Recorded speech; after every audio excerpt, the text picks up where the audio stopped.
श्री अनंत नाग कला फिल्म अभिनय ಇವತ್ತು 76ರ ವಯಸ್ಸಿನಲ್ಲಿ India's one of the finest actors ಎಂದು ಕರೆಯಲಾಗಿರೋ ಅನಂತ್ ನಾಗರಕಟ್ಟೆ ಬಗ್ಗೆ ಮಾತಾಡೋಣ. ನಮ್ಮ ಅನಂತ್ ನಾಗ್ ಸರ್ಗೆ ಪದ್ಮಭೂಷಣ ಕೊಟ್ರು. ಸ್ವಲ್ಪ ಲೇಟ್ ಆಯ್ತು, ಬಟ್ ಈ never acted for awards anyway.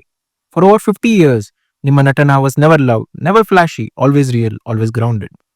From Malgudi days to Godhi Banna, ನಿಮ್ಮ every role felt like someone we knew, someone from our own life. Sir, ನಿಮ್ಮ ಆನ್ ಸ್ಕ್ರೀನ್ ಪ್ರೆಸೆನ್ಸ್ ಎಷ್ಟು ಕಾಮ್ ಇರುತ್ತೆ, ಅದರ ಇಂಪ್ಯಾಕ್ಟ್ ತುಂಬಾ ಡೀಪ್ ಇರುತ್ತೆ. ಕನ್ನಡದ ಮನೆ ಹುಡುಗ who gave his life to art, to truth, to simplicity. ಇವತ್ತು ನಿಮಗೆ ಪದ್ಮಭೂಷಣ ಸಿಕ್ಕಿರೋದು ನಮಗೆ ತುಂಬಾ ಗರ್ವ. ನಿಮ್ಮ ಅಭಿನಯ, ನಿಮ್ಮ ವಾಯ್ಸ್, ನಿಮ್ಮ ಇಂಟಿಗ್ರಿಟಿ, ಇದೆಲ್ಲ ನಮ್ಮ ಕನ್ನಡ ಸಿನಿಮಾಗೆ gift. Thank you Anant Nag sir. Karnataka boasts your simplicity, sincerity and silence. Follow the Bharat podcast for real stories of Kannada icons.